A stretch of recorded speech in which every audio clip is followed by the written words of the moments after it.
Welcome back to the channel, guys. Glad to have you here like always. In today's video, we're going to be discussing or talking about society finches and their role in aviculture, how breeders like me use them as foster parents in order to get success with some of the harder species of finches like the African species, which many of you guys know, they're kind of hard to come by nowadays.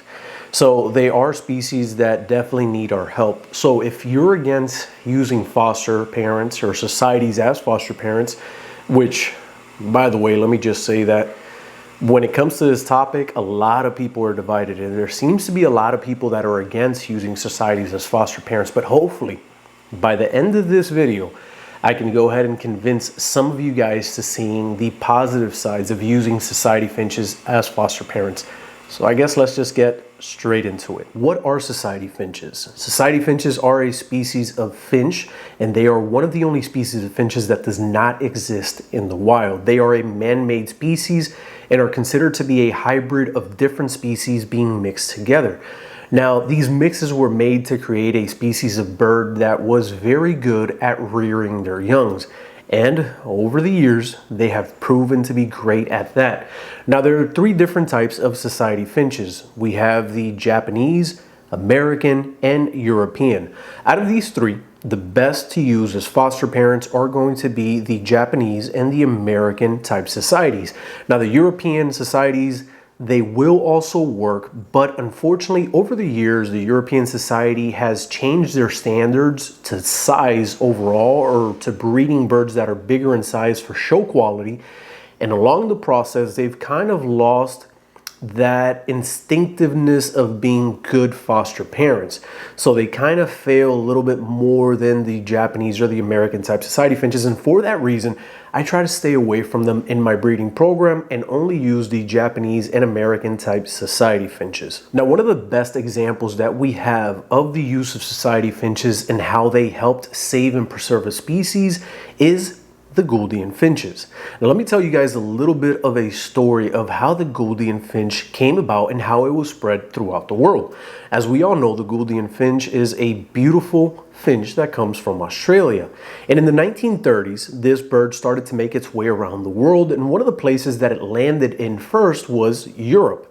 Now, the Europeans had some time to play with these birds for a while before they made it here to the US.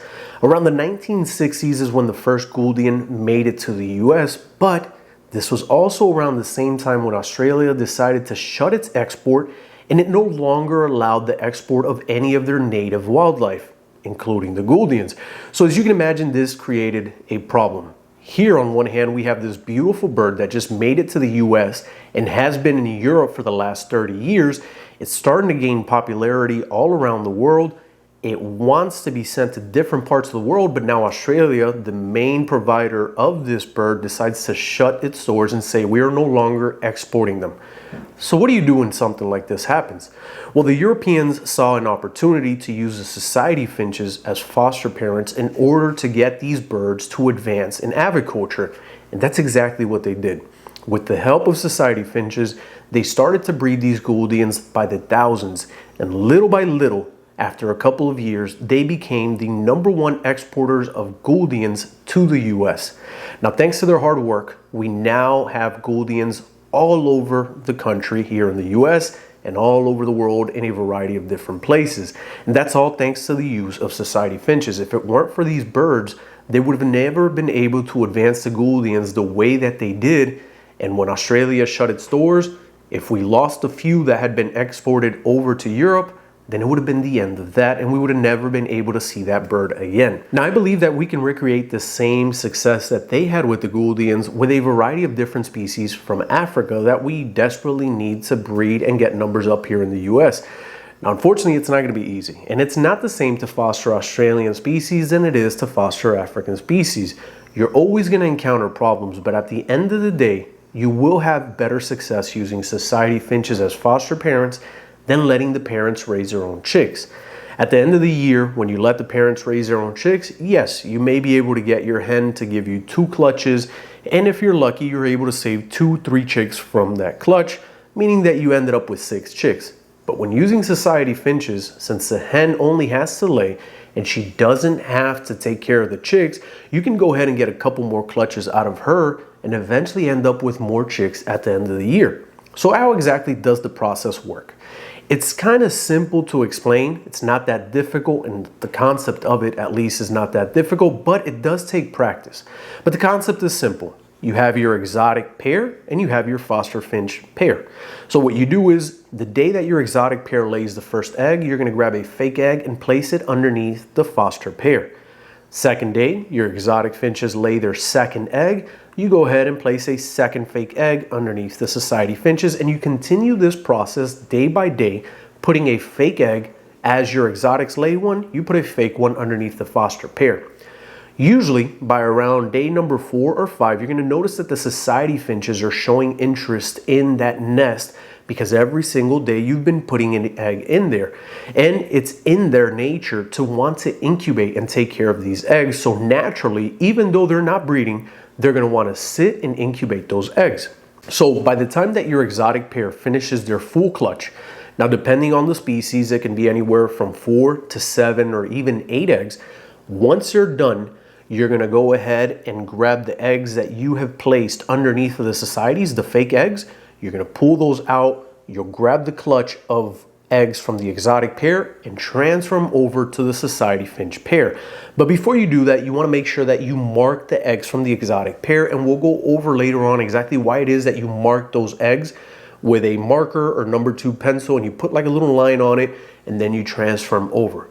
Just be very careful when marking them because these eggs are fragile and you don't want to break them. So you transfer those eggs to the societies. The society finches are going to start incubating those eggs, allowing the embryo to develop and eventually hatching out to be a chick. But when you grab those eggs, the fake ones from the societies, now you transfer the fake eggs over to the exotic finch pair. Now, why exactly it is that you want to make this switch? The societies get the real eggs and the fake eggs go to the exotic pair. The reason why I put these fake eggs underneath of the exotic pair is so that the hen can get some time to rest. I understand that the process of using society finches now is to increase the number of chicks that we're going to get at the end of the year, but that doesn't mean that you have to allow your hen to suffer. You want to make sure that she has some rest time in between that time when she goes to lay again.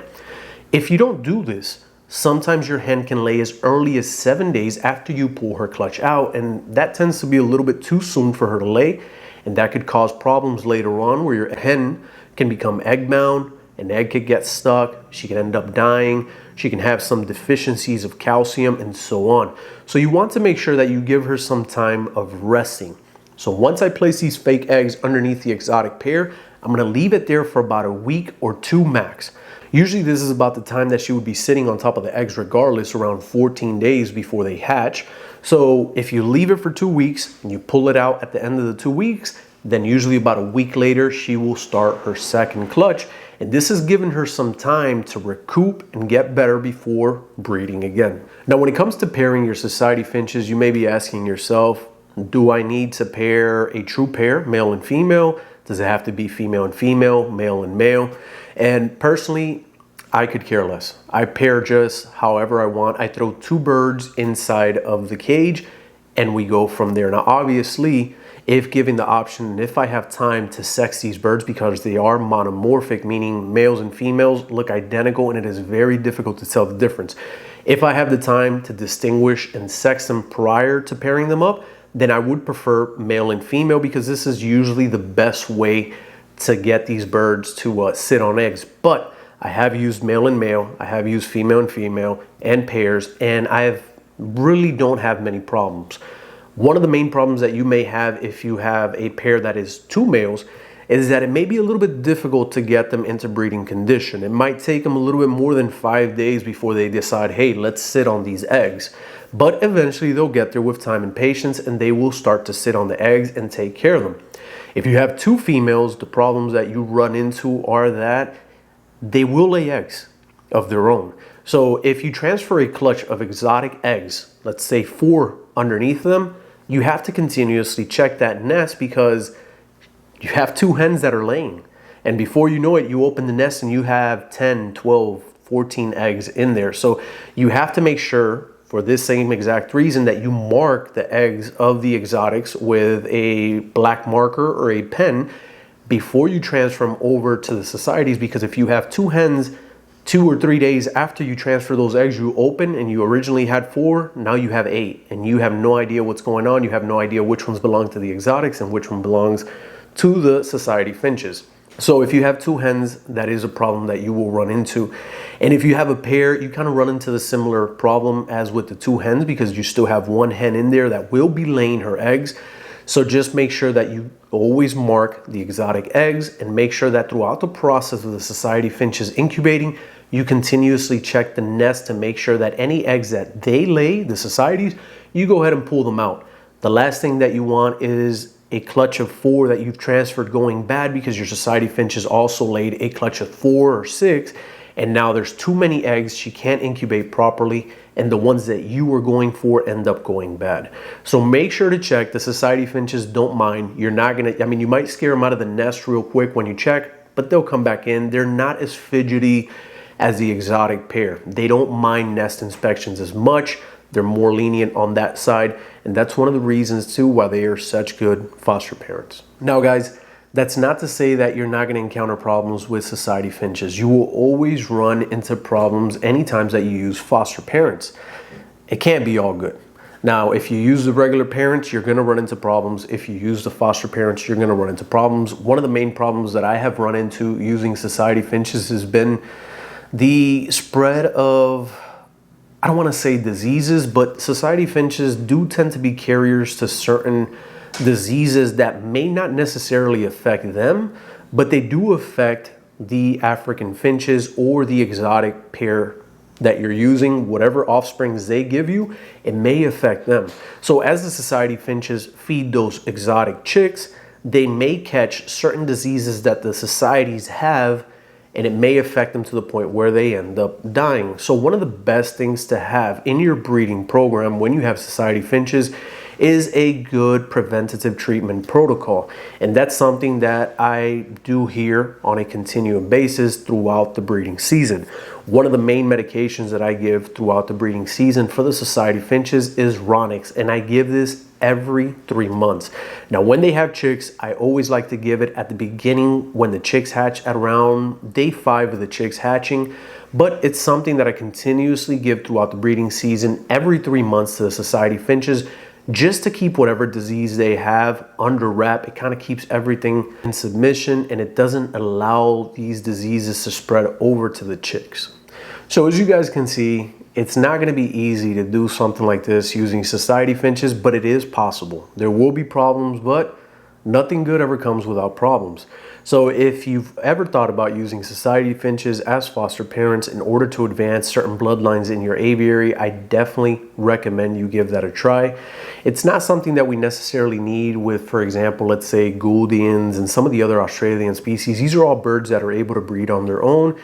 Even though they may give you some trouble, it's always best to try to get those parent raised. But when it comes to the African species, which are birds that are very hard to find at the moment, the birds that we are continuously losing in U.S. aviculture, and it's not like we're getting any more new ones coming in since the imports have completely shut down, I definitely say that it's a very good time to start using society finches in order to make sure that we are able to establish some of these bloodlines in our aviaries before we lose them completely. So give it a try. Go to the comment section. Let me know what you guys think. I hope that this video has been useful. Hope you've enjoyed it. If you did, remember to hit the like button, subscribe if you haven't done so already, and we'll see each other in the next one. Bye.